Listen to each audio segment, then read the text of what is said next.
Muy buenas noches tengan cada uno de ustedes. Hoy la Alianza Internacional de Profesionales les da la bienvenida desde el país de Nicaragua, tierra de lagos y volcanes. Nos reunimos para continuar con nuestro tercer encuentro de la jornada en psicoterapia infantil. Esta noche con el tema terapia narrativa con cuentos. Y nos acompaña la especialista Gabriela Alejandra Durán desde el país de Bolivia.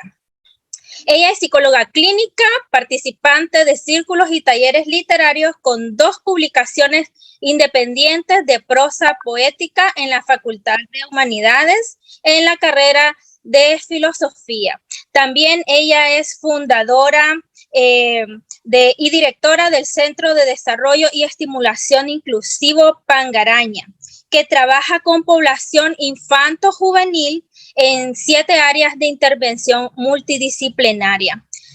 Le recuerdo a los participantes poder revisar sus micrófonos para evitar interferencias durante la presentación. También poder participar con preguntas mediante el chat o poder levantar la manito virtual para poder participar en el momento adecuado. Sin más, licenciada, gracias por haber aceptado la invitación y compartir en esta noche con cada uno de nosotros. Así que el tiempo es suyo. Bienvenidas y bienvenidos sean todos.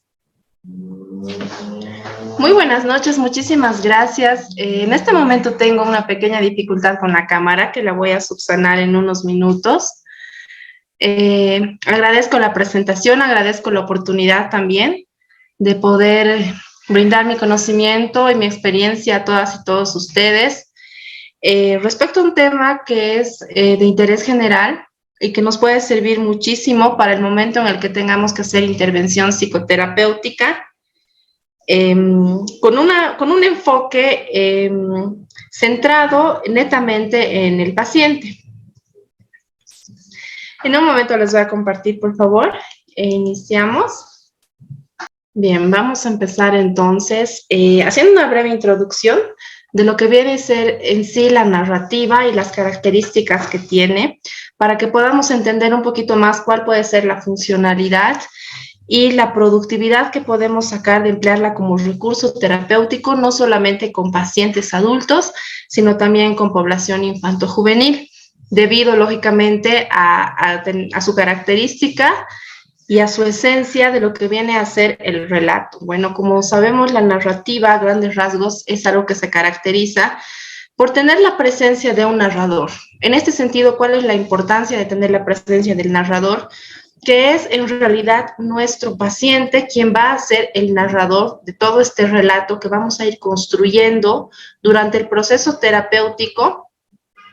Y no necesariamente el narrador viene a ser el autor de la historia. Sin embargo, en este caso, independientemente del tipo de narrador que lleguemos a tener con nuestros pacientes, vamos a poder llevar a cabo el desarrollo de la historia personal, a la cual vamos a ir dándole un diferente tinte, y eso se los voy a explicar más adelante. Sabemos que los relatos narrativos pueden ser ficticios o pueden ser reales, independientemente de la naturaleza que estos tengan. Su componente principal es que están contando una historia. ¿Cuál es la ventaja de esta herramienta en el proceso psicoterapéutico? Que la persona precisamente acude a nosotros para contarnos una historia. No solamente contarnos una historia, sino buscar una solución alternativa a las distintas posibilidades de desenlace que puede llegar a tener su historia. En este caso, tiene diferentes características desde la parte escrita hasta la parte oral. Antiguamente la narrativa se daba más de manera oral porque el conocimiento era transmisible a través del diálogo. A medida que hemos ido evolucionando también las características literarias y los recursos literarios, hemos llegado a la conclusión de que la prosa es la manera más apropiada en la que podemos narrar una historia. Lo más importante para poder narrar una historia, aparte de los personajes y el tipo de narrador, lógicamente es la trama y las características que tiene esta trama.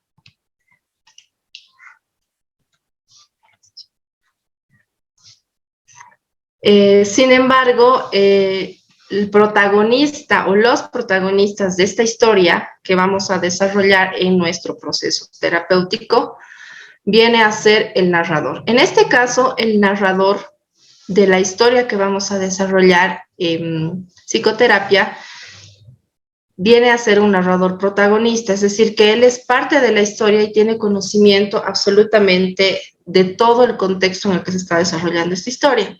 Tiene conocimiento de los personajes, de los sentimientos, pensamientos que abarcan a ese personaje, de sus características psicológicas, de la manera en la que ha ido resolviendo las distintas situaciones a las que ha estado sometido.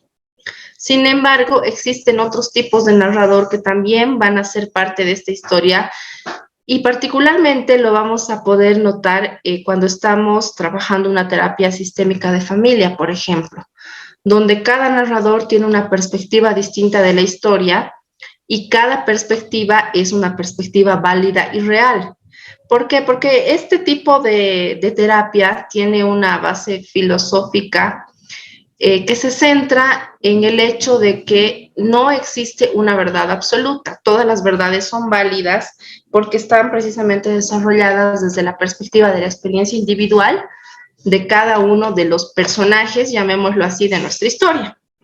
Tenemos también lo que viene a ser el narrador testigo, que es una persona que ha presenciado la historia, pero no necesariamente es protagonista de esta historia. En este caso, cuando estamos también en un proceso terapéutico, el narrador testigo suelen ser las personas más cercanas al sujeto que estamos evaluando ese momento y nos pueden también aportar detalles importantes de esta historia para poder construir la versión, primero, que tienen ellos y segundo, la versión que nosotros vamos a armar en base a una perspectiva ya más objetiva. Otro tipo de narrador es el narrador omnisciente, que sí es una persona que conoce los detalles de la historia, conoce cómo piensan también y cómo sienten los personajes. Puede ser un narrador protagonista o puede ser alguien que simplemente conoce la historia de manera externa y nos puede aportar también dicha información. Y el narrador equisciente ya es una persona que se centra solamente en el protagonista. Tiene conocimiento solamente del protagonista, de sus sentimientos, también de sus pensamientos, de su capacidad de resolución.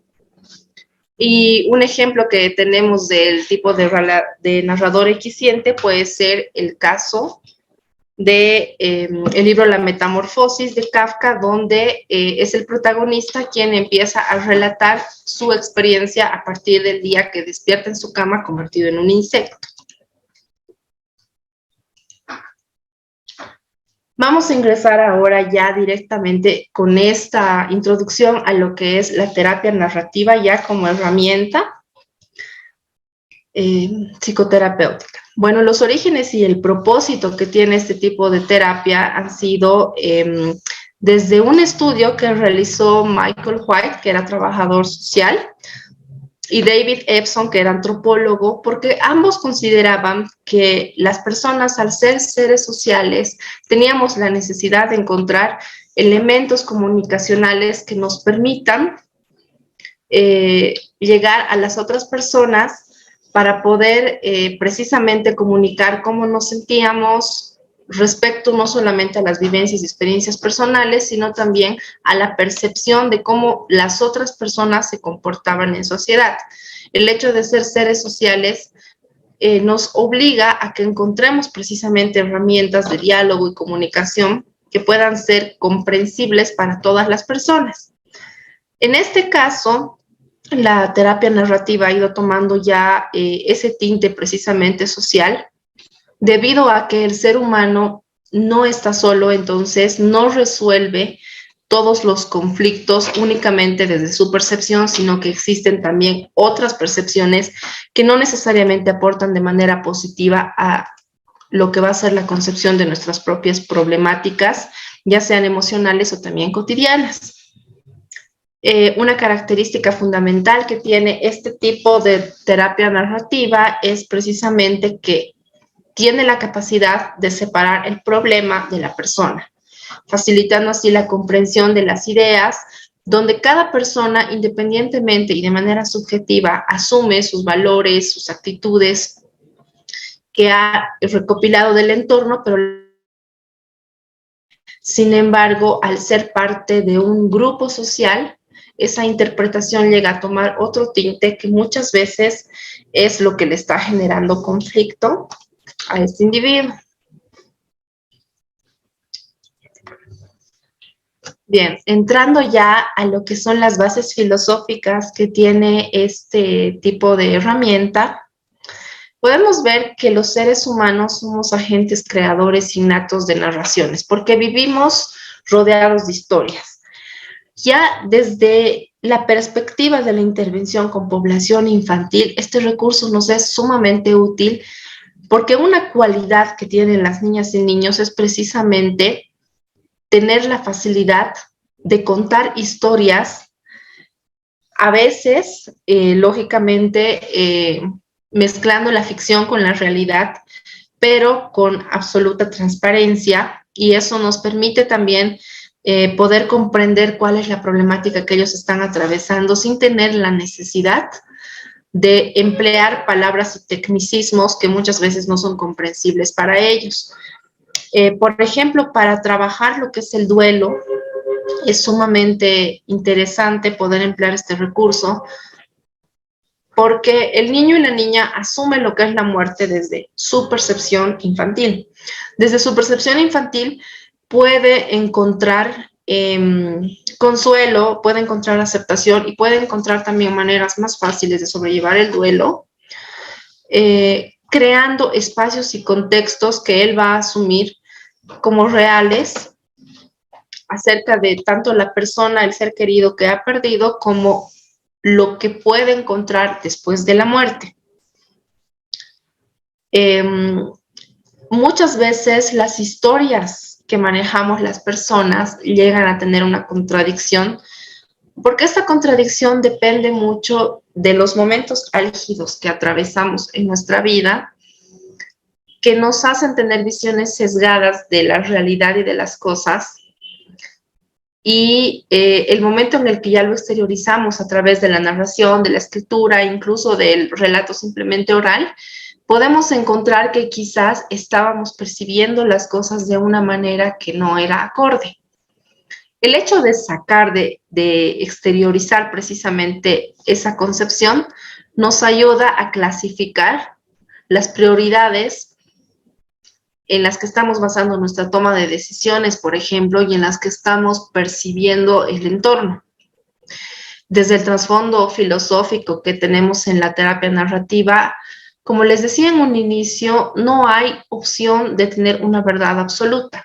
Todas las verdades son válidas siempre y cuando puedan seguir correlativamente los tiempos y el contexto en el que se está llevando a cabo esa problemática. No podemos tampoco suprimir al entorno porque el entorno es parte de esa historia. Entonces, el momento en el que estamos desarrollando la historia tenemos que tomar en cuenta también las percepciones del otro, aunque no necesariamente sean acordes a lo que nosotros creemos en ese momento. Porque este punto de la temporalidad tiene mucho que ver también con la forma en la que estamos percibiendo las cosas. Bueno, las personas somos capaces de generar historias alternativas también para poder explicar y para que estas historias lleguen a ser más digeribles para el otro que está escuchando o que está leyendo nuestra historia.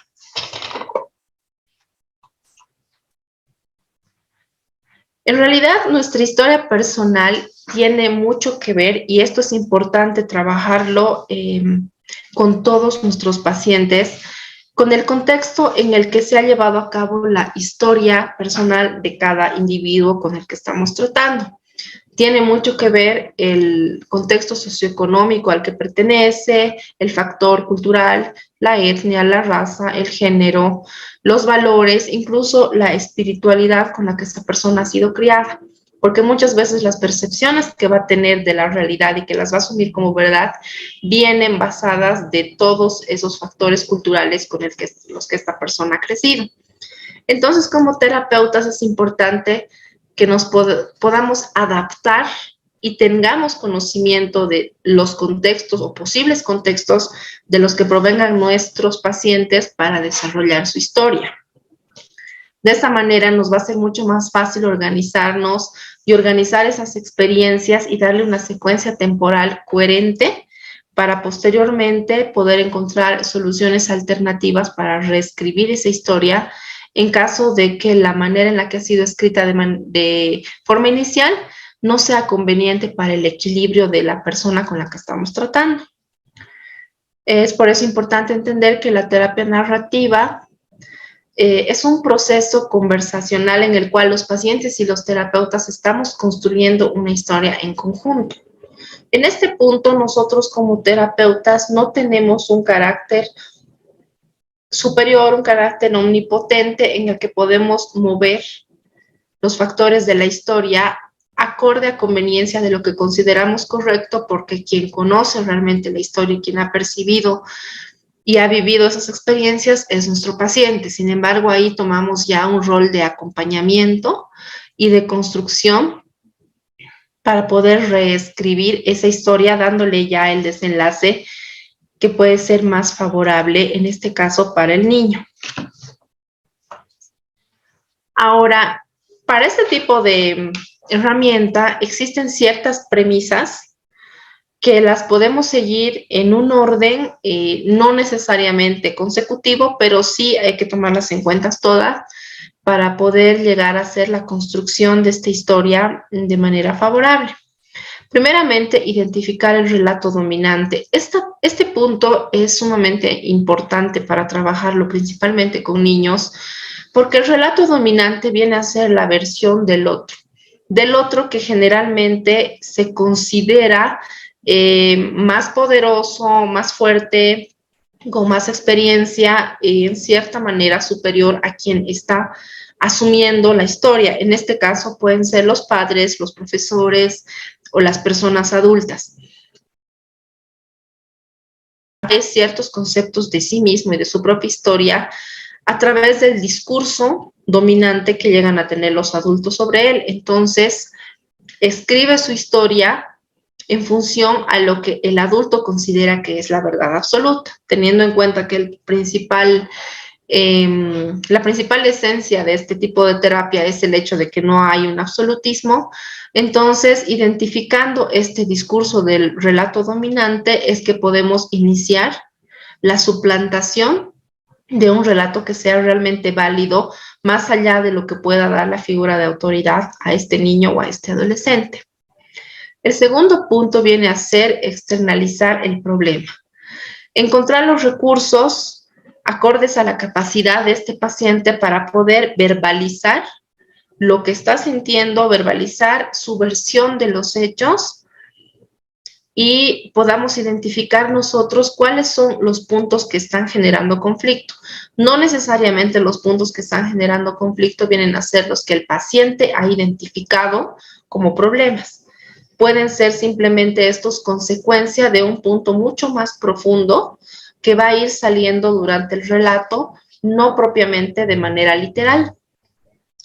La siguiente premisa viene a ser explorar los aspectos de valor para el paciente. Y aquí volvemos a lo que son los factores culturales subjetivos del contexto en el que viene el paciente. Puede ser que para una persona ciertas características o ciertas situaciones no tengan un sentido de daño, un sentido negativo y otras sí, y viceversa. Todo esto depende del contexto, como les había dicho, en el que ha sido criado.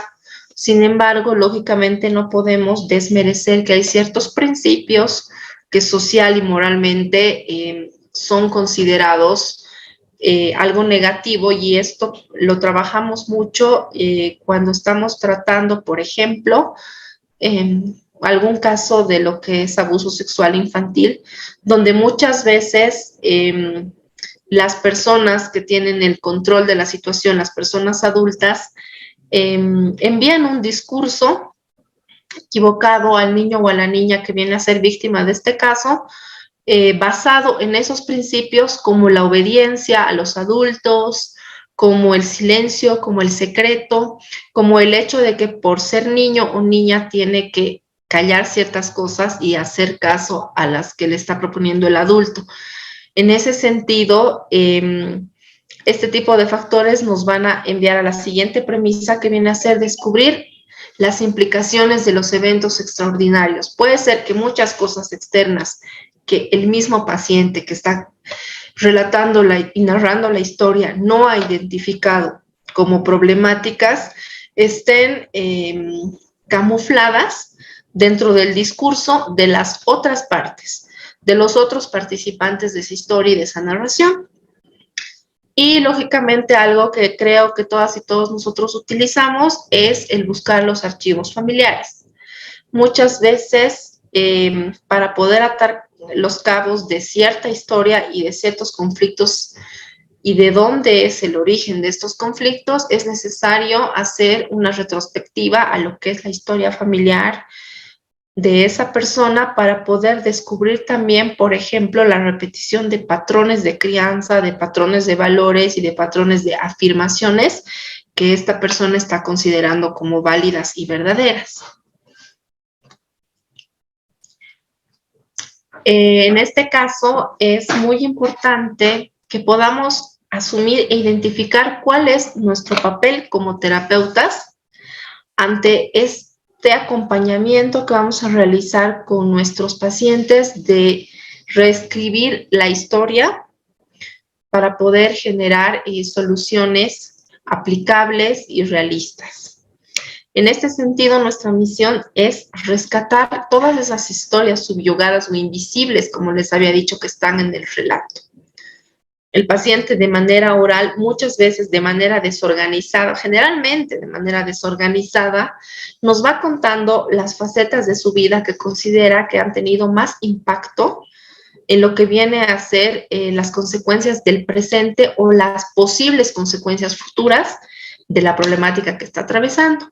Sin embargo, implícitamente en lo que es el desarrollo de este discurso y de este relato, nuestro deber es encontrar puntos de quiebre donde se puede estar originando posiblemente y realmente el problema. No necesariamente vamos a identificar lo mismo que la otra persona y en ese sentido puede haber un intercambio enriquecedor para la reconstrucción de esta historia con nuestro aporte, lógicamente imparcial. A través de este diálogo podemos recuperar hechos, pensamientos que puedan restaurar incluso ese equilibrio y es ahí donde el mismo paciente va a encontrar la respuesta que estaba buscando haciendo una revisión a su propia historia. Por eso, cuando se trabaja ya con niños o adolescentes que tienen escritura a partir de los 6 años, es importante manejar un diario donde podamos hacer también una comparación de la evolución que hemos tenido en el proceso terapéutico.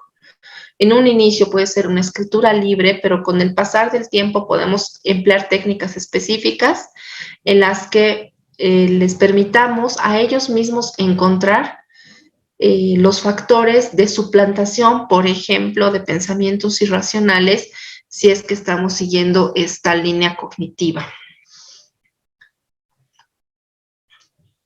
Este tipo de herramienta tiene muchos beneficios. Se podría decir que es una de las herramientas más beneficiosas en el trabajo psicoterapéutico, porque permite al paciente poder incorporar, por ejemplo, nuevos elementos, no solamente narrativos, no solamente mejorar la capacidad que tiene de contar su historia, sino también de al leerla poder percibir y descubrir habilidades que pensaba que carecía. El hecho de que la persona escriba su historia personal le permite también poder trazarse metas medibles y construir un proyecto de vida que puede ser mejor que el que estaba esperando antes de decidir entrar en el proceso terapéutico. Otro beneficio que nos presenta este tipo de terapia es compartir los significados con nuestro entorno. ¿Cómo estamos resignificando la realidad y cuáles son las nuevas percepciones que tenemos de esa realidad y de esa problemática, y así podemos mejorar también nuestras relaciones interpersonales. Al entrar yo en conciencia y al resolverlas, estoy mejorando también mi capacidad de relacionarme con el otro, porque puede ser que lo que me estaba ocasionando conflicto sea únicamente esa percepción que yo tenía de la realidad. Y ofrecer a la persona un espacio para definir su propia vida de una manera adaptativa. Es decir, que al narrar, al escribir su historia, tiene la posibilidad de darle distintos desenlaces a cada problemática acorde a la temporalidad, con los recursos que va adquiriendo y aprendiendo durante el proceso terapéutico. Pero todo esto es posible el momento en el que se lo materializa a través de la escritura. Lo más importante para poder desarrollar esta herramienta es el lenguaje, lógicamente. El lenguaje es lo que nos da un lugar culturalmente, es lo que nos da un lugar en el mundo. Entonces, a través de este medio, lógicamente, nos creamos como individuos y nos recreamos para presentarnos a este mundo. Es a través del lenguaje, independientemente del tipo de lenguaje que las personas nos comunicamos, que brindamos y recibimos información para poder realizar la construcción de lo que somos como seres individuales y como seres sociales. Lógicamente, el lenguaje también es muy útil para manejarnos en nuestro mundo interior a través de la introspección, a través del orden de nuestros pensamientos, de nuestros sentimientos y del diálogo interno y el análisis de cada situación a través de esa conversación que tenemos con nosotros mismos y de las posibles soluciones que nos ponemos a nosotros mismos mediante este diálogo interior del que les estoy hablando. Nosotros creamos nuestra realidad a partir de explicar y exteriorizar las cosas que sentimos, pensamos, deseamos, independientemente si se las disfraza o no para hacerlas más digeribles a la otra persona. Y esto nos permite también poder identificar estos discursos que vienen a ser la historia dominante de la que les había hablado hace rato, que puedan estar interfiriendo o influenciando en lo que viene a ser nuestra propia percepción de la realidad. Lógicamente, el lenguaje, en este sentido, tiene como pilar fundamental la palabra, ¿no? La palabra es lo que nos hace nombrar las cosas, lo que nos hace darle identidad a las cosas y nos ayuda a darles y crear un sentido, ¿no? Como seres humanos estamos cargados de emociones y sentimientos que cuando los podemos definir y los podemos exteriorizar a través de la palabra, el otro puede llegar a comprender cómo exactamente nos estamos sintiendo o qué exactamente estamos pensando.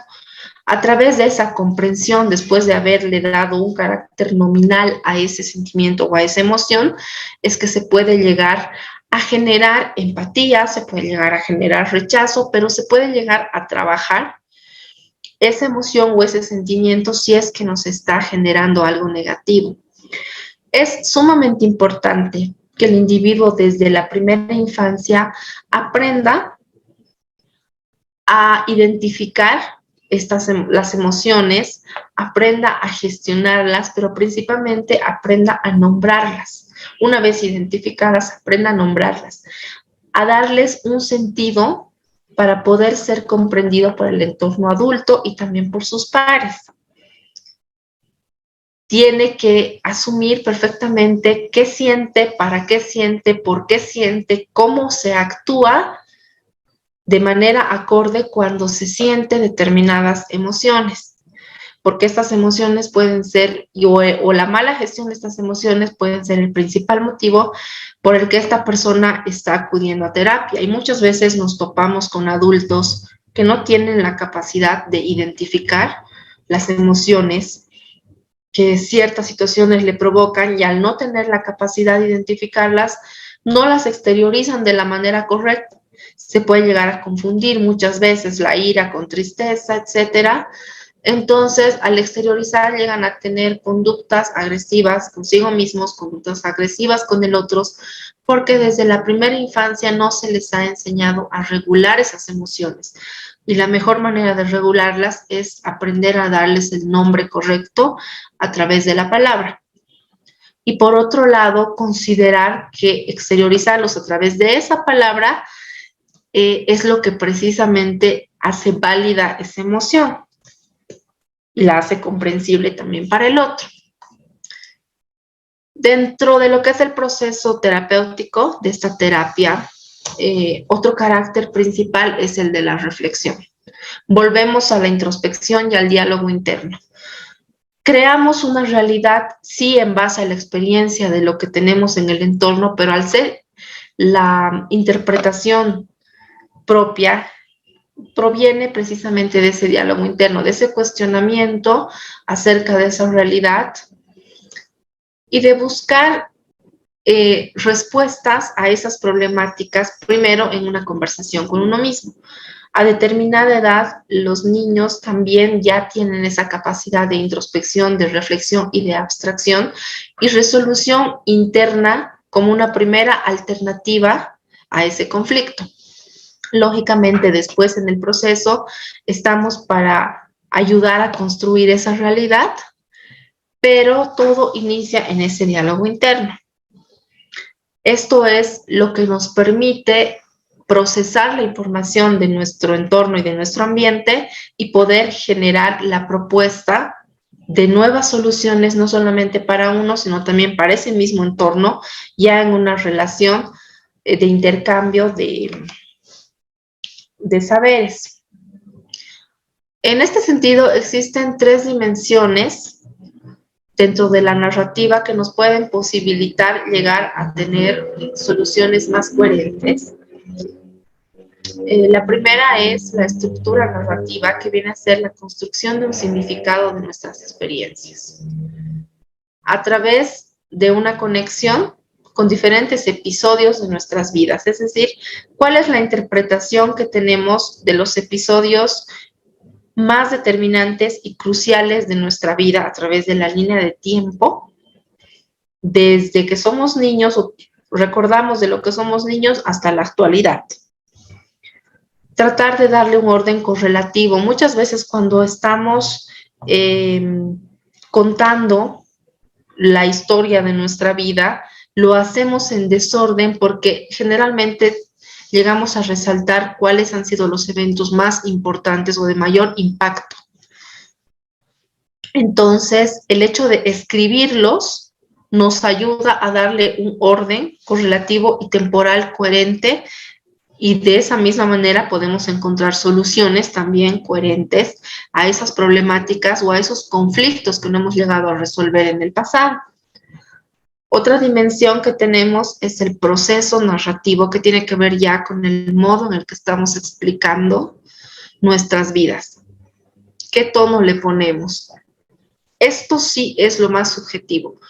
Muchas personas pueden interpretar que la historia de vida que uno está contando tiene un carácter dramático. Otra persona tiene un carácter más equilibrado. O sea, ¿cuál es el sentido que le queremos dar a la historia que estamos contando? No varía el contenido, pero sí varía la forma en la que lo estamos contando, porque una característica muy importante de la narrativa en general, no solamente a nivel terapéutico, sino también a nivel literario, es el hecho de el cómo cuentas la historia influye netamente en la interpretación de quién va a leer o escuchar esa historia. Y a partir de ahí, la apreciación que va a tener a la historia, a los personajes y la valorización que le va a dar también esa historia.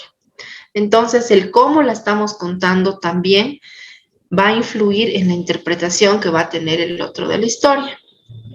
Y finalmente, la dimensión del contenido, lo que estamos diciendo, ¿no? En ese sentido, los temas que estamos contando, las tramas, muchas veces nos llevan a lo que nosotros llamamos rumiación, es decir, pensamientos recurrentes que se repiten y se repiten, que vienen a ser un indicador netamente de temas que no hemos resuelto en el pasado y que causan interferencia en la narración del problema presente. Estamos contando una situación, estamos haciendo un relato y automáticamente nos desviamos y tocamos un tema que no tiene que ver con lo que estamos hablando, pero que es reiterativo. Entonces, eso también es un indicador de que hay todavía puntos que resolver, que pueden ser los causantes de lo que nos está costando resolver en el presente. Entonces, estando alerta de estas dimensiones, podemos estructurar de mejor manera la construcción de nuestra historia. Ahora, cuando estamos trabajando con población infantil, no toda la población infantil con la que vamos a trabajar todavía va a tener desarrollada la escritura. En ese sentido, nosotros podemos ayudar a crear esta historia sin quitarle el carácter personal de lo que nos está contando este niño a través de otros recursos. Puede ser los dibujos, puede ser el cómic, pero la historia tiene que tener una coherencia porque el niño también tiene que asumir que es parte de esa historia. Entonces, a veces nos pueden ser muy útiles los recursos de la narrativa de ficción cuando estamos trabajando con niños, porque lo que podemos hacer es personificar las emociones, personificar los sentimientos y personificar también las situaciones para que pueda ser algo que el niño pueda asumir con más facilidad y que permita también que se suelte y pueda contarnos la historia con mayor fluidez y con mayor veracidad. Y esto nos va a permitir también realizar nuestro diagnóstico de una manera más fiel a la verdad de la situación. Ahora, entre todas las propuestas de lo que viene a ser la terapia narrativa para diferentes problemáticas, tenemos un sinfín de ejercicios que podemos encontrar en mucha bibliografía que hay disponible. Sin embargo, cuando estamos trabajando ya con adolescentes y adultos, hay ciertos principios que nos pueden ayudar a que la narrativa sea más directa y a que la reconstrucción de la historia pueda ser también más beneficiosa para el paciente y pueda ser un trabajo más práctico para el terapeuta. Por ejemplo, conocer el diálogo interno. Las personas sabemos cuáles son nuestras limitaciones y cuál es el tipo de comunicación que manejamos con nosotros mismos. Entonces, al conocer cuál es el tipo de comunicación que tenemos con nosotros, podemos llegar a formular las posibles soluciones acordes a nuestra propia visión. Entonces, es importante y persuadir al paciente para que tenga más momentos interna y pueda conocer sus alcances y limitaciones en cuanto a la capacidad comunicacional que tiene consigo mismo. ¿Qué niveles de honestidad maneja consigo mismo? ¿En qué están basadas las premisas que emplea para poder generar criterios o concepciones de la realidad de las cosas? ¿Y cuánto está influenciando la historia dominante del exterior o de ese otro que considera autoridad para precisamente tener esas concepciones? Después, otro punto es formular las preguntas correctas. Si queremos darle solución a un problema, ese problema lo tenemos que plantear en manera interrogante. Para darle respuesta a ese interrogante, tenemos que generar varias posibles respuestas que puedan ser solución a ese problema presente. De la calidad de la pregunta va a depender la calidad de la respuesta. Lo que realmente queremos encontrar o lo que realmente queremos rescatar de este relato tiene que estar perfectamente elaborado primero como pregunta para poder dar las soluciones en compañía del paciente. Y luego está la capacidad de cambiar el enfoque. Una vez que leemos y releemos nuestra historia, se nos vienen a la mente distintos enfoques y distintas posibilidades de solución que podríamos haberle dado en un momento. Al cambiar esas posibles soluciones, si bien estamos hablando de situaciones pasadas, nos va a permitir encontrar mejores alternativas y mejores soluciones a los problemas presentes y a futuro. Hay un recurso que yo personalmente lo utilizo mucho cuando trabajo con adolescentes y adultos, que es el del cuestionamiento socrático. Si bien este recurso no es parte de la terapia narrativa, es un recurso introspectivo que es sumamente importante y podría decir hasta crucial cuando estamos haciendo un trabajo interno.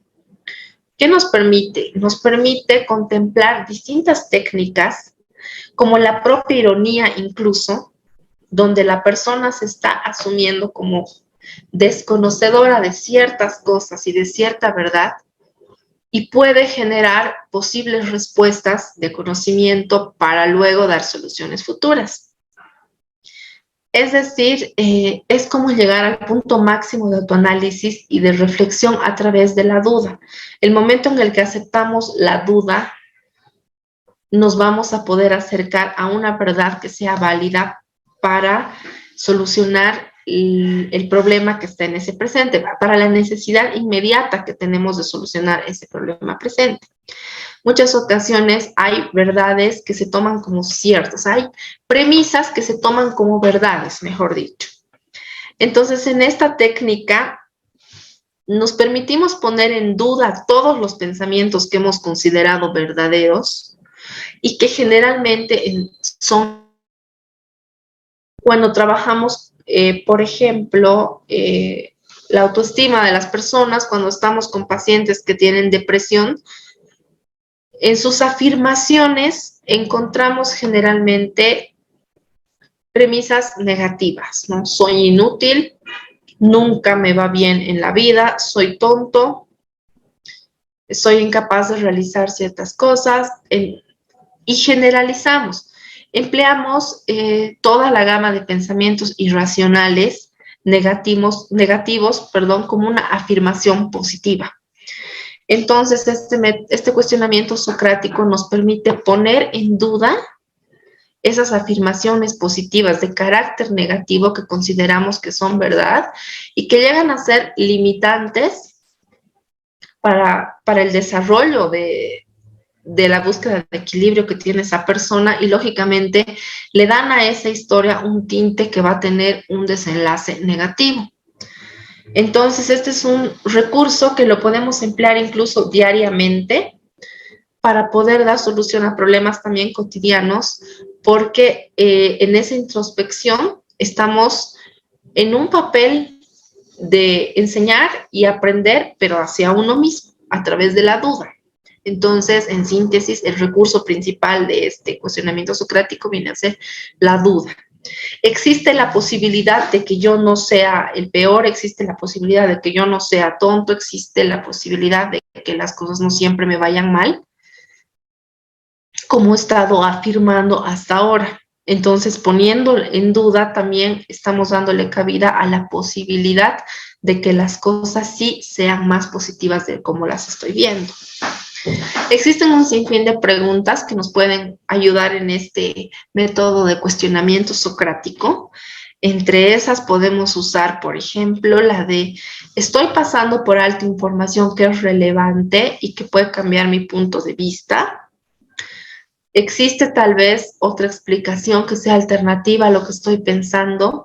¿Hay otras posibilidades de lo que yo considero en este momento como verdad? ¿Qué pruebas existen de que las alternativas sean adecuadas? ¿Lo que estoy planteando es suficiente? ¿Puede que existan otras alternativas? Pensar de esta manera realmente va a ayudar a sentirme mejor.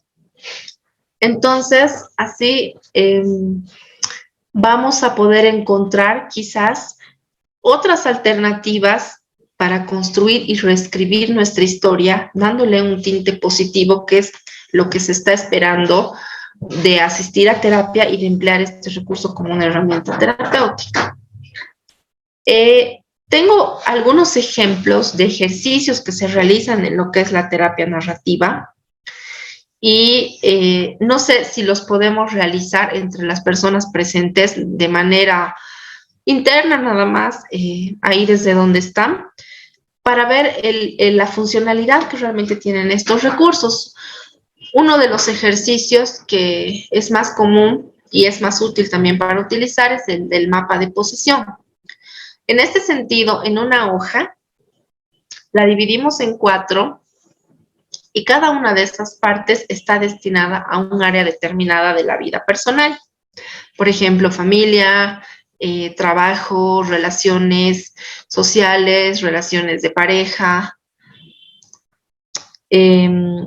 las que sean más significativas para uno. Una vez que hemos trazado esto en nuestra hoja, vamos a escribir en cada una de ellas lo siguiente. El etiquetado, que es una técnica. ¿Qué nombre? Como les había dicho hace rato, nominar, utilizar la palabra es lo que le va a dar sentido a esto. ¿Qué nombre le damos al problema en concreto? Independientemente del área en el que se encuentre de las 4 que hemos escrito en esa hoja. El segundo punto que podemos trabajar son los efectos. ¿Cuáles son las consecuencias que ha tenido o que podría tener ese problema al que le hemos dado nombre en nuestra vida? Una vez que tenemos esto, podemos ya pasar a lo que es la evaluación. ¿Cuál es el impacto que tienen esas consecuencias en mi vida personal? Y finalmente vamos a trabajar sobre lo que son los valores que surgen a causa de esta problemática.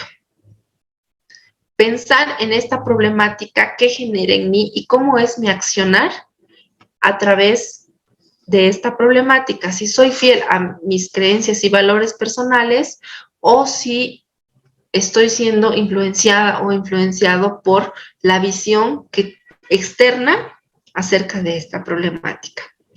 Realmente plasmar los problemas en el papel nos permite separar al problema de la persona, que es la base fundamental de este tipo de terapia. Y darnos cuenta que el problema en realidad no radica en nosotros, sino que puede llegar a ser algo externo, algo salvable y algo solucionable. Hay otra técnica también que la trabajamos en este sentido, pero que toca ya más esferas de la vida personal, que se llama la rueda de la vida. Esto se lo trabaja acorde a la edad de la persona con la que estamos en terapia. Por ejemplo, tocamos la esfera del desarrollo personal, la esfera laboral, la esfera económica, la esfera del ocio, de las relaciones de pareja, de las relaciones familiares, de la amistad, etc. Medimos del 1 al 10 en qué nivel nos encontramos en cada una de estas esferas y lo que se procura es llegar a tener un círculo medianamente equilibrado que nos permita avanzar, porque estamos empleando la metáfora de una rueda. Generalmente cuando hacemos este tipo de ejercicio de autoevaluación, encontramos que le estamos prestando mucha más atención a unas áreas que a otras. Entonces, al escribirlas y al percatarnos de las áreas a las que le estamos prestando mayor atención, el objetivo es enfocarnos y trabajar para potenciar las áreas a las que no les estamos haciendo tanto caso, para buscar un equilibrio. No se trata de que todas las áreas estén en 10, sino de que estén en un punto equilibrado que nos permita avanzar de manera más rápida hacia las metas que nos hemos trazado. Generalmente esta técnica es para trabajarla luego de haber escrito la historia personal, cuando ya estamos en el proceso de la elaboración del proyecto de vida, que tendría que ser ya la recta final de lo que es la escritura de nuestra historia personal.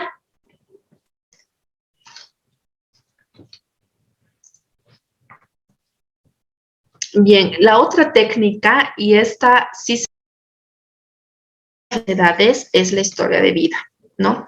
Como sabemos, uno de los objetivos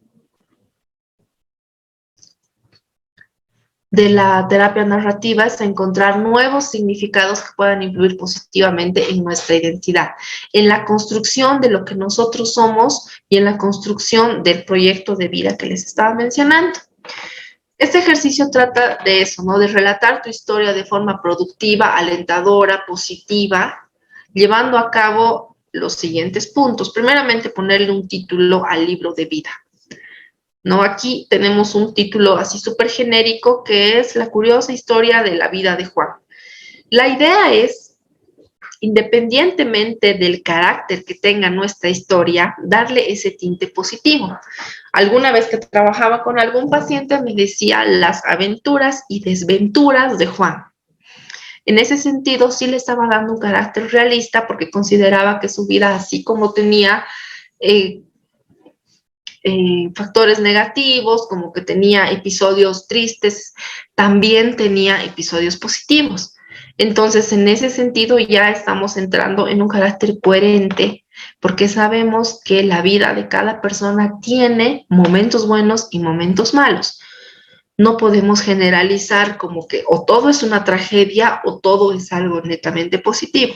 Para tener un carácter real, tiene que tener ese equilibrio independientemente de la cantidad de momentos positivos o de negativos que se hayan asumido hasta el momento. Y digo se hayan asumido porque, como les había dicho, todo es cuestión de percepción personal y objetiva. Después de esto, lo que se tiene que hacer es una lista de capítulos, la cantidad que sea necesaria. Podemos dividir los capítulos en sucesos determinantes e importantes en la vida del paciente, podemos dividirlos por edades acorde a la línea de tiempo, podemos dividirlos en los sucesos negativos en un inicio para poder brindar la solución alternativa. Y también, obviamente, le asignamos títulos a cada capítulo. Después, sería importante escribir una pequeña oración que describa cada capítulo de manera resumida.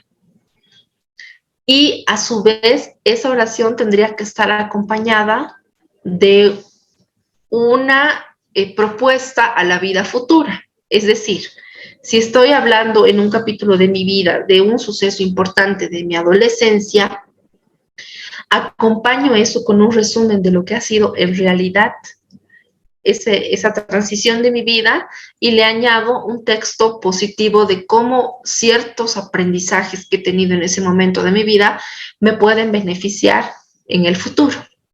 Esto para darle el carácter positivo en la transformación y construcción de esta nueva historia. Y por último, se le pueden agregar la cantidad de capítulos que se desee con proyección a futuro, en fechas venideras, pero la condición principal es que llegue a tener un desenlace positivo. El desenlace positivo se lo puede dar por capítulos o se lo puede dar a nivel general, lógicamente acorde a la realidad de la proyección de vida en cuanto a tiempo que vayamos a tener. Por decir, proyectos futuros que se pueda tener el momento en el que alguien se retire y llegue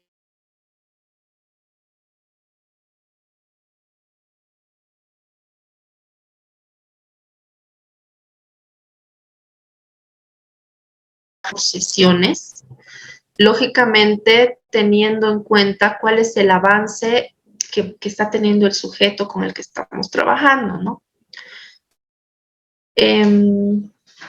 Y la siguiente técnica es la técnica de la línea de vida, ¿no? Es una línea de tiempo. Todos tenemos una línea de tiempo que simboliza nuestro relato.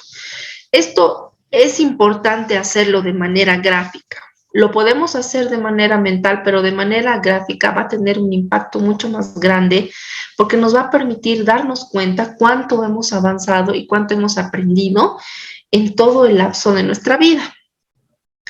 Las personas tenemos una historia de nuestro pasado formada a partir de los recuerdos que han marcado esas vivencias importantes que hemos experimentado.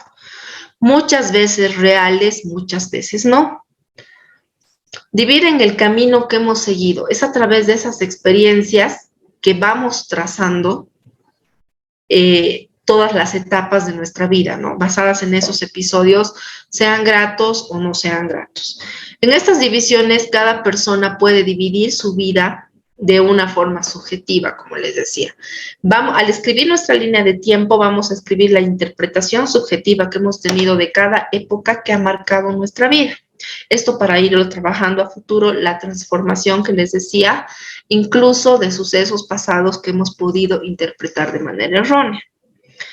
La persona coloca los acontecimientos más relevantes de su vida o de un periodo de su vida, y así la línea de vida llega a tener una representación de esos eventos que han tenido una influencia importante para las decisiones presentes, partiendo del inicio hasta el momento actual, como les decía.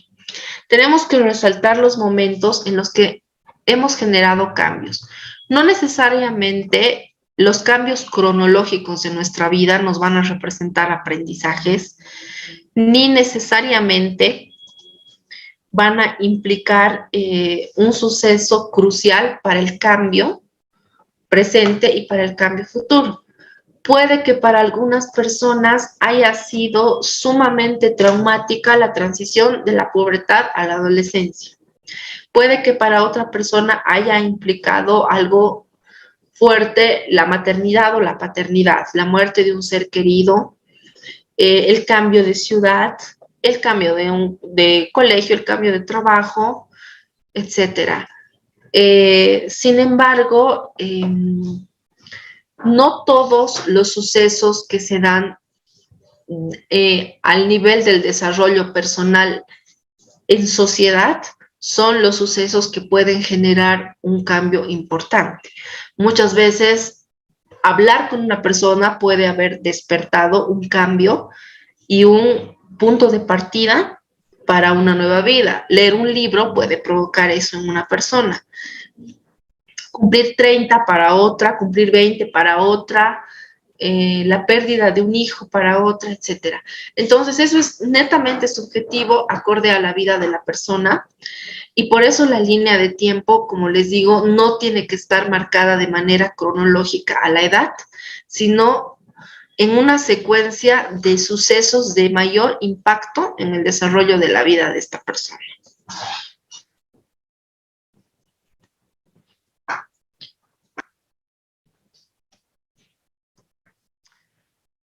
Bueno, esas son las técnicas que tengo para comentarles y compartirles el día de hoy.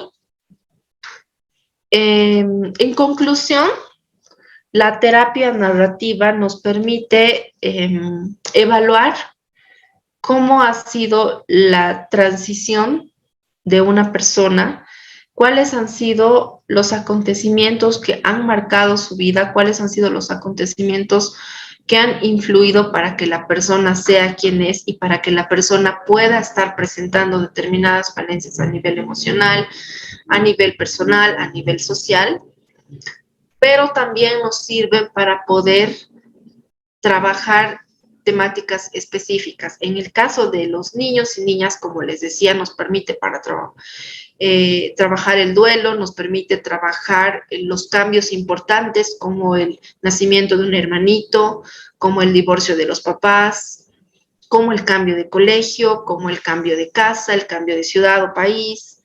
Nos permite trabajar puntos más delicados como el abuso, como la violencia, el maltrato, el bullying, y también nos permite empezar a crear pequeños proyectos de vida personales desde lo que viene a ser los cambios en la etapa de desarrollo de un niño, como pasar de la niñez a la pubertad, de la pubertad a la adolescencia y de la adolescencia a la juventud y así a la adultez sucesivamente. El tener la historia narrada, escrita y el haberla nombrado nos va a permitir canalizar las emociones que no están pudiendo ser reguladas en la persona, ¿no? Hay una frase que la manejamos mucho las personas que nos dedicamos a la psicoterapia, que es la palabra pacifica. Esto quiere decir que a través de la palabra dicha o la palabra escrita, estamos exteriorizando el sentir. Al exteriorizar el sentir, ya le estamos dando pie a la posible solución y al posible cambio.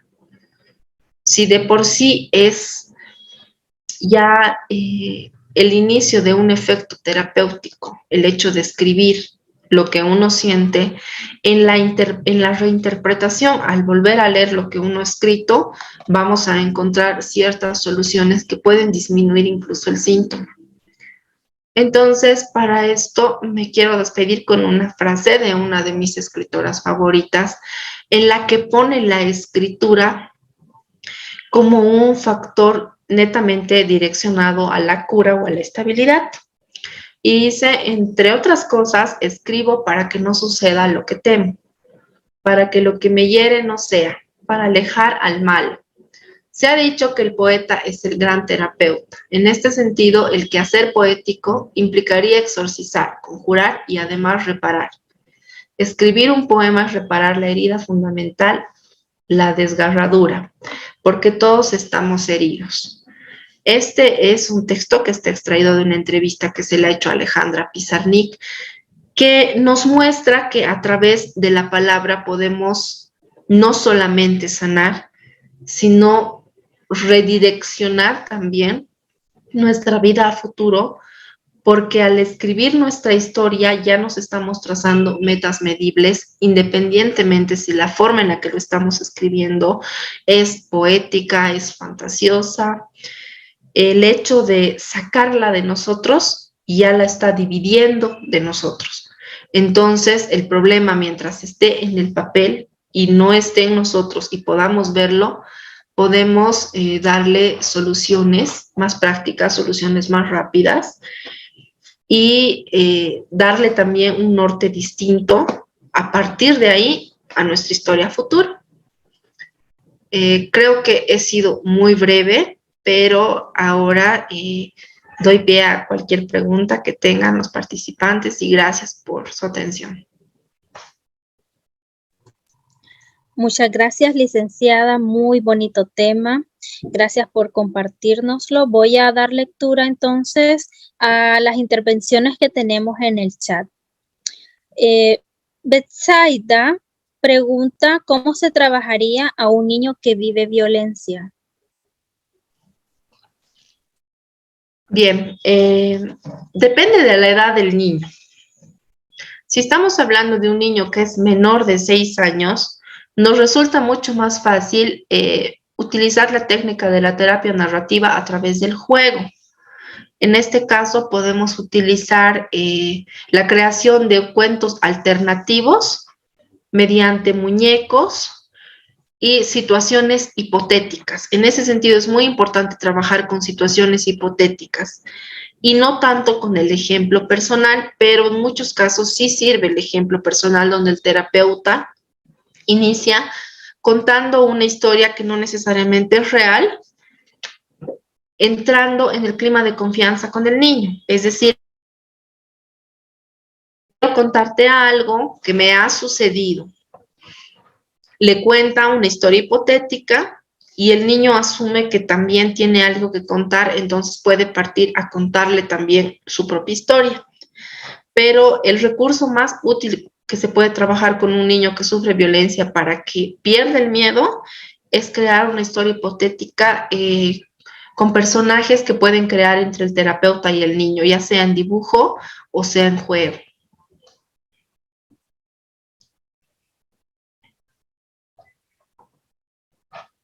Espero haber respondido su pregunta. Gracias, licenciada. Seguimos en el chat. Pregunta acá.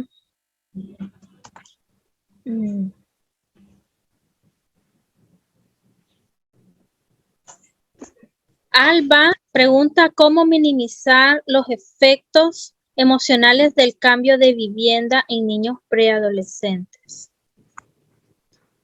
En ese sentido, lo que viene a ser la narrativa de carácter fantástico nos puede ayudar mucho, porque lo que podemos hacer es crear contextos imaginarios que tengan características de aventura, por ejemplo, de exploración, que puedan despertar esa curiosidad en ese niño y podemos hacer una correlación y una comparación del nuevo lugar al que está yendo como el inicio de una nueva aventura.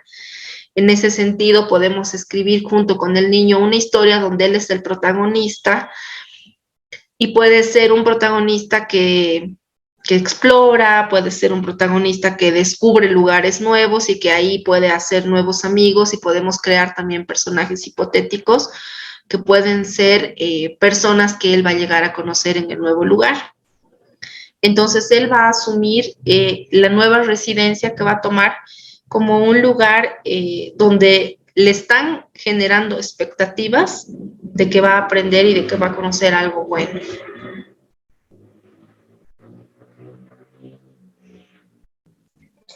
Bien, dice Rosa Givisupa.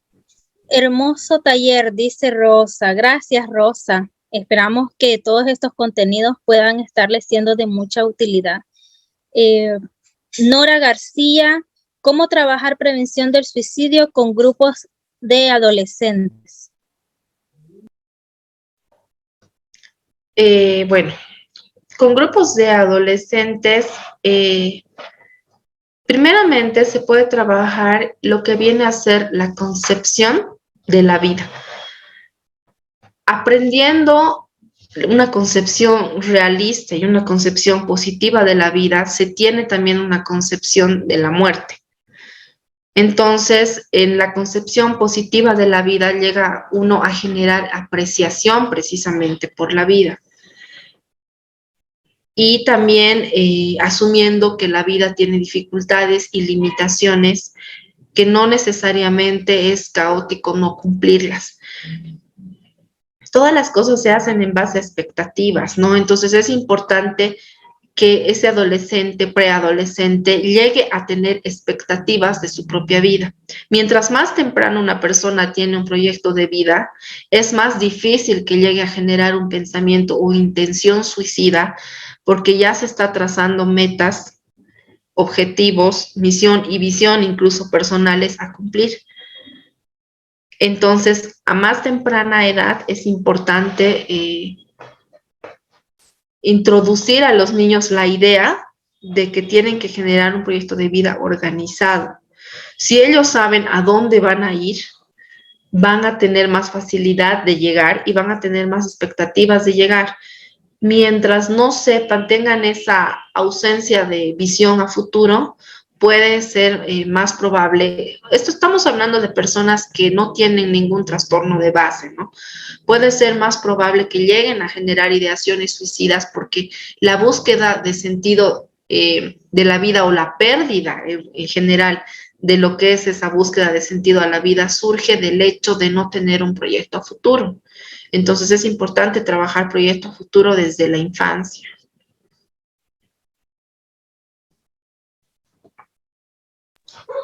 Bien, seguimos en el chat. Pregunta Lina si este método para intervenir a un adolescente puede ser utilizado si sufre acoso escolar. Sí, de hecho, sí, es sumamente útil, porque muchas veces los niños y adolescentes que están sufriendo acoso escolar o sea, tienen miedo de expresar lo que están viviendo por la consecuencia que puede generar esto. Entonces, una manera factible de poder intervenir es pidiéndole que cuente también historias alternativas con personajes que no necesariamente lo identifiquen. Muchas veces se puede trabajar y decir, yo te voy a hablar de una persona, de un personaje hipotético, y este personaje está viviendo esto en el colegio, le sucede estas cosas, ¿cómo lo ayudarías tú? Escribamos la historia juntos. ¿Cómo podemos hacer que este personaje ya no sufra violencia? ¿Consideras que sería importante que hable con un adulto? ¿Con quién debería hablar? ¿En quién confía este personaje? Entonces, desde el personaje podemos hacer que él relate más a profundidad las vivencias que está teniendo, y a través de eso poder intervenir ya con las autoridades correspondientes. Pero nos puede servir como hincapié para que él primeramente nos relate exactamente lo que está viviendo y de quiénes está viniendo este tipo de actos violentos.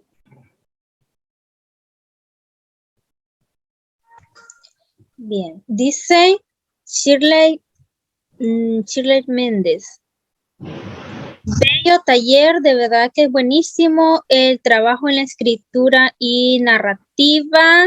Yolenis María Sandoval, excelente taller, bendiciones sin desperdicio, dice Yolenis. Buen tema, nos menciona por ahí, excelente tema. Jennifer Rafelina. Agradecemos a los participantes porque sin duda nos han dejado buenas evaluaciones para con estos contenidos que hemos venido abordando. Nos satisface poder ayudarles a cada uno de ustedes para ir avanzando y mejorando de manera profesional y personal todos juntos. Pregunta Yuleisi Acuña, ¿cómo trabajar el proceso de duelo a través de la narrativa en niños pequeños? Bien, el proceso de duelo es algo complejo incluso para trabajarlo con adultos. Cuando se trata de niños pequeños, ¿cuál es la facilidad que tenemos? Es el carácter de fantasía que todavía el niño asume dentro de lo que es la propia realidad. Entonces, personificar las emociones y darle un nombre a los posibles lugares donde pueda encontrarse el ser querido, por ejemplo, o distintas maneras de comunicación que va a tener a través del recuerdo de ese ser querido, nos puede ayudar. Otro punto que también sería importante es crear una historia que puede tener un carácter fantasioso de la persona fallecida. Y esto puede hacer que el niño también aporte con la creación de esta historia y de alguna manera perciba a la persona más cerca y asuma su ausencia como una parte más de la vida. No se puede introducir directamente al niño a lo que viene a ser la comprensión o a tener una concepción concreta de lo que es la muerte, pero sí puede aprender a exteriorizar sus sentimientos y también puede aprender a asumir a la persona que ha fallecido como un personaje más de una historia que lo va a acompañar por el resto de su vida. En esta es una herramienta vital para trabajar el duelo.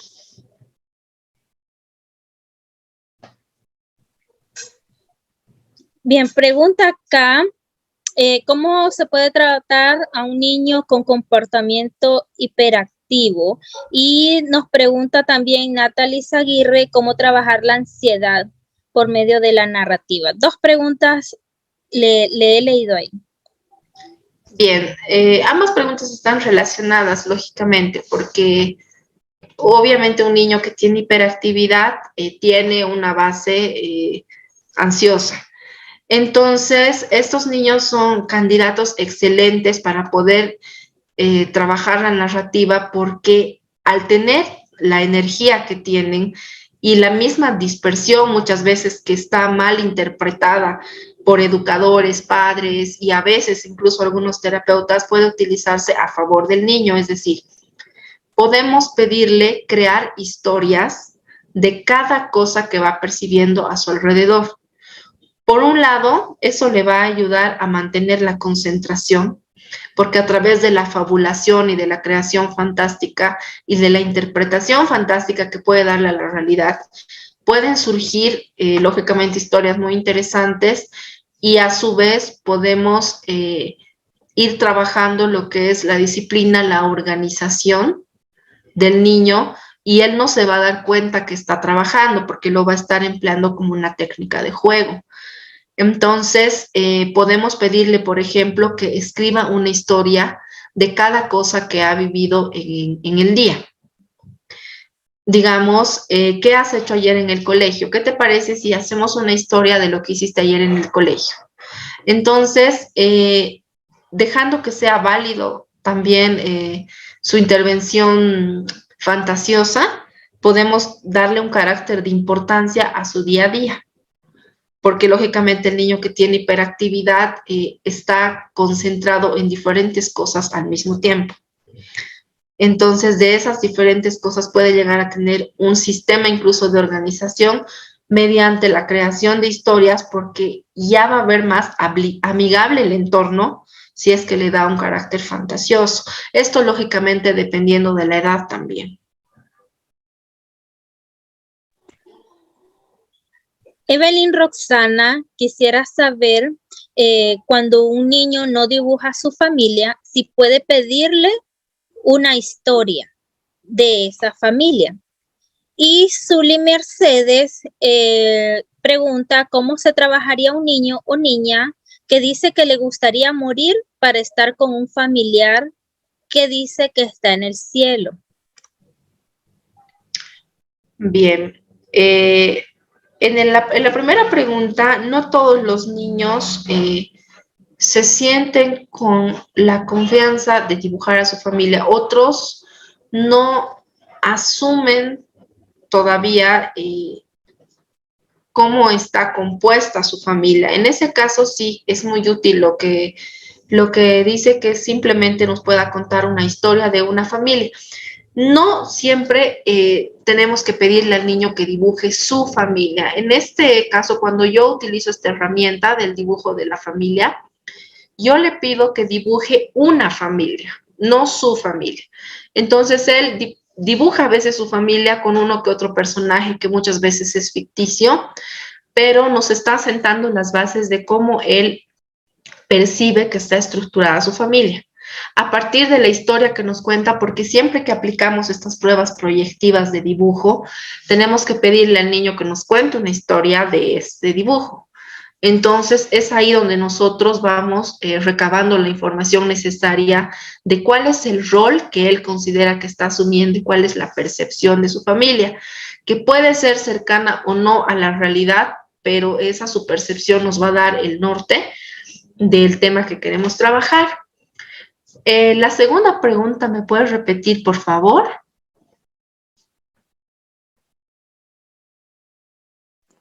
Ya se la leo.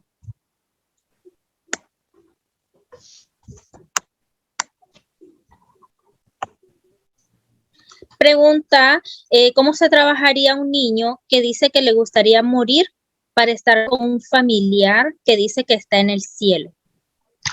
Bueno, con ese niño, para empezar, sí son señales. Sabemos que la depresión infantil es algo muy latente, pero muchas veces no estamos alertas a lo que pueda pasar, ¿no? Ese es un indicador completamente abierto de que estamos atravesando depresión. Y por otro lado, no se está haciendo un trabajo de duelo acorde para que ese niño tenga una aceptación realista y coherente de lo que es la muerte. Entonces, en ese caso, lo que podemos hacer es lo que les decía, trabajar sobre la historia personal del familiar que ha fallecido. En este sentido, trabajando sobre la historia personal de ese familiar, añadiéndole también ciertos componentes en los que lo puedan poner como protagonista de una historia, tal vez de carácter fantástico, se puede ir trabajando la idea de que todas las personas en algún momento determinado, como parte de nuestro ciclo de la vida, también vamos a morir.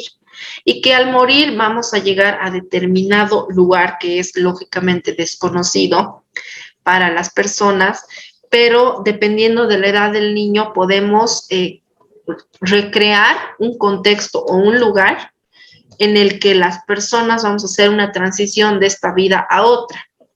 Entonces, trabajando esto, el niño puede ir asumiendo que tiene que cumplir con ciertos ciclos de vida para poder llegar ahí y que en algún momento determinado sí va a llegar a tener ese reencuentro. Ya lógicamente con los años se puede ir trabajando esto acorde también al contexto cultural del que provenga el niño y acorde a los principios y valores con los que está siendo criados y los que él mismo va a ir asumiendo a lo largo de su vida, ¿no? Porque tenemos que entender que esto de la muerte, por ejemplo, es algo muy subjetivo dependiendo del entorno cultural en el que se está desarrollando, ¿no? Hay culturas o hay ciertas religiones o caminos espirituales que tienen una concepción de la muerte, hay otras que tienen otra, entonces al trabajar en lo que es psicoterapia tenemos que tener en cuenta también cuáles son estos factores culturales de donde proviene este niño para poder realizar la mejor intervención y la mejor concepción de la muerte también.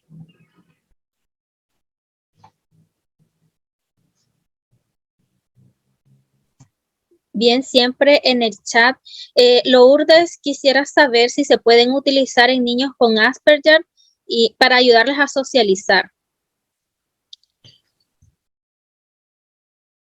Para niños que están dentro de lo que es el espectro, se puede trabajar dependiendo también, esto sí es sumamente subjetivo, esto sí es dependiendo del niño y dependiendo de cuál es su capacidad de abstracción.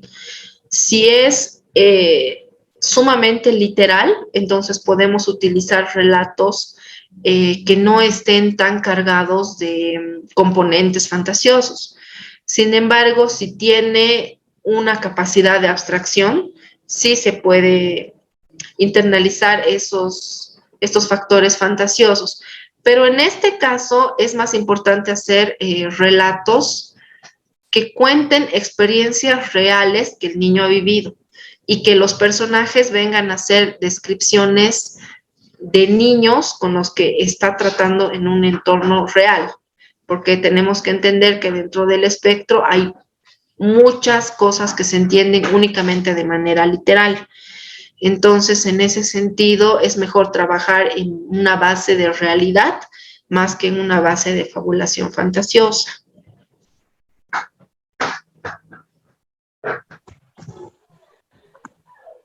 Natalie Aguirre pregunta cómo trabajar desde la narrativa a un niño de 9 que indica que le gustan los niños.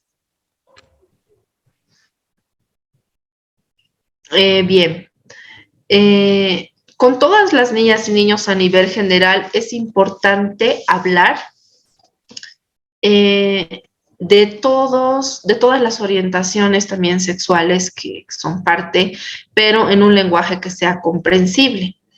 Lo que no tengo claro es qué exactamente se quiere trabajar. Se quiere trabajar la comprensión de la orientación sexual o se quiere hacer algún tipo de corrección a la inclinación sexual del niño. Depende de eso también, ¿no? Depende también de la línea que se quiera trabajar y desde esta perspectiva. Dice que la comprensión. Bien. La educación sexual tiene que ser algo que tiene que partir desde la primera infancia, ¿no? Lógicamente acorde al nivel comprensivo que tenga cada niño. Dentro de lo que es la educación sexual está también lo que viene a ser asumir que sí existen distintos tipos de orientación sexual y tomarlo con la naturalidad que implica. Si hacemos un énfasis demasiado fuerte respecto a la extrañeza que implica cierta orientación sexual, estamos dándole un nivel de importancia que a esa edad todavía no la tiene, porque una persona no tiene asumido todavía cuál es su orientación sexual antes de la adolescencia. Entonces, cuando le damos un énfasis, estamos tal vez direccionando lo que viene a ser la elección de la persona. Entonces, tratarlo como lo que es un despertar infantil. Sí existen cuentos, existen muchos cuentos que pueden explicar esto.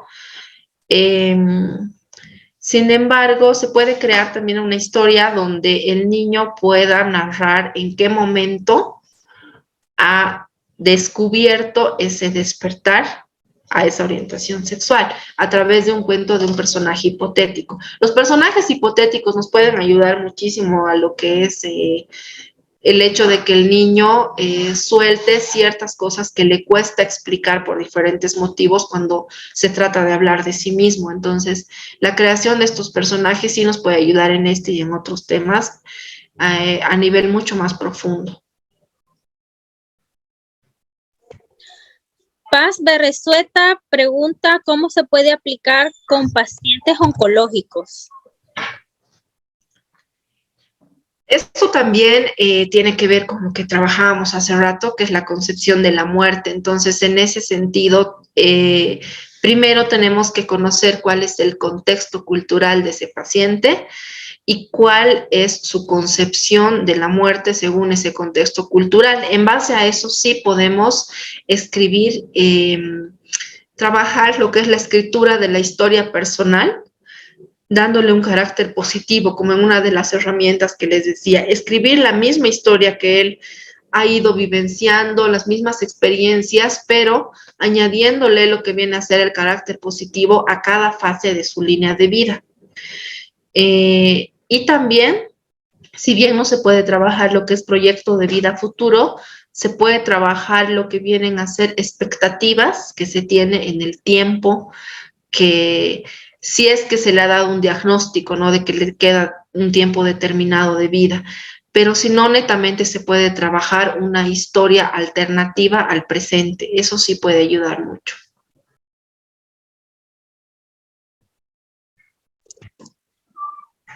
Fernando Esquivel pregunta si se podría identificar las aptitudes en niños a partir de los 6 años con este tipo de terapia.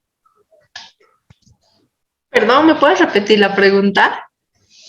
Si se podrían identificar las aptitudes en niños a partir de los 6 años con este tipo de terapia.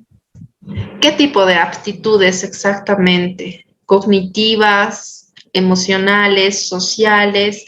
Sí, se puede identificar las aptitudes, la inclinación, incluso la vocación que puede tener un niño de un camino de vida que quiere seguir. En realidad, las aptitudes de los niños sí se las identifica en la primera infancia y lógicamente eso se va trabajando cuando ya están escolarizados. Pero a través de las historias que está creando el niño, no de las que le contamos nosotros, sino de las que ellos crean, sí podemos identificar varias cosas, ¿no? Positivas también, que nos pueden permitir potenciar en el transcurso de su desarrollo. Esto se identifica mediante el juego también, porque los niños no solamente nos narran historias como un cuento o escritas, sino a través del juego ellos ya nos están narrando historias de sus propias percepciones de la realidad. Bien, continuando un poco más, ya vamos llegando casi al cierre de nuestro encuentro. Dice Roxana, en el caso de violencia física y psicológica, ¿cómo abordarlo con esta terapia? Lo mismo, en cualquier tipo de violencia es importante crear historias hipotéticas con personajes alternativos que se asemejen al contexto de lo que está vivenciando ese niño, donde sea el niño que le vaya dando el carácter y la forma a la historia.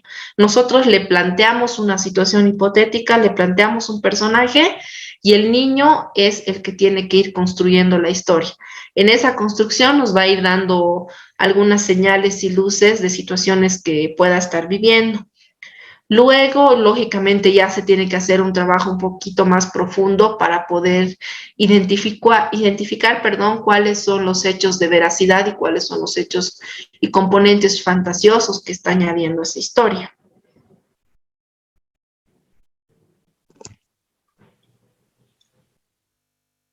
Karen Salgado quisiera saber cómo se aplicaría la terapia narrativa en un caso de mutismo selectivo. En ese caso, sí, la terapia narrativa es el recurso predominante que deberíamos utilizar, ¿no? Lógicamente, dependiendo de a qué nivel ha llegado a hacer rapport el terapeuta con este niño. Al ser mutismo selectivo, tendría que estar en presencia la persona con la que el niño se comunica de manera más fácil. Pero no está de más utilizar otros recursos como el juego, como los pictogramas. Plantearle pictogramas al niño para que pueda crear una historia no necesariamente oral, nos puede ayudar. Y si el niño tiene escritura desarrollada, también va a seguir órdenes que pueden ser mediadas por la persona de mayor confianza con la que él tenga mayor comunicación y puede ir armando la historia con los pictogramas o con los juguetes.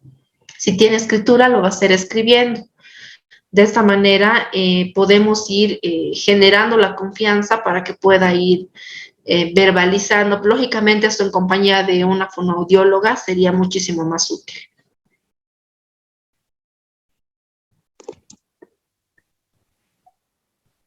Michelle Chicaiza pregunta cómo se trabajaría con una niña que dice palabras de que va a matar o que va a pegar a otra niña porque siente celos ya que sus papás no están por el momento con ella. Primero tendríamos que analizar el contexto de la historia, ¿no? Si esa otra niña es una persona real o si esa otra niña es un personaje creado también por esta niña, ¿no? Muchas veces ante un sentimiento de indefensión o abandono hay una tendencia de crear ciertos personajes imaginarios que nos permiten exteriorizar en realidad ese temor al abandono, porque el niño no tiene la capacidad de poder asumir que tiene temor al abandono y a la soledad. En caso de que fuera una persona real, entonces hay que analizar el contexto en el que se está generando también este tipo de rivalidad o problemática. Y lo propio, ¿no? Que con los otros casos es crear los personajes alternativos donde la niña le va a ir poniendo características. Estas características pueden ser antagónicas a lo que la niña es, suponiendo que es el tipo de persona que quisiera ser, o pueden ser características que ella asume como propias, pero que le cuesta exteriorizarlas.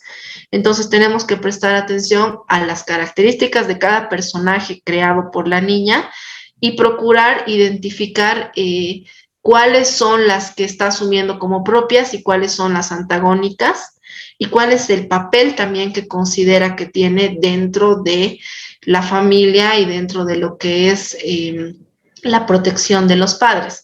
Quizás puede ser que está asumiendo que esa otra niña tiene factores, cualidades o características que a los padres les gustaría que ella tenga para no dejarla sola. Entonces, en ese sentido, podemos hablar de un personaje que ella ha creado, de una expectativa de cómo siente que debería ser para ser merecedora del amor de los padres. Pero es importante conocer el contexto, como les digo, ¿no? Si es real o es imaginario.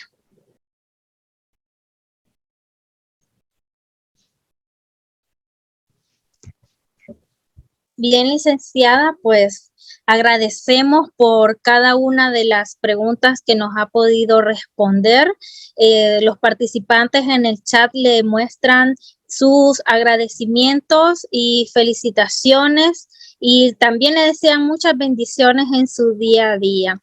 Hemos llegado ya al final del encuentro de hoy.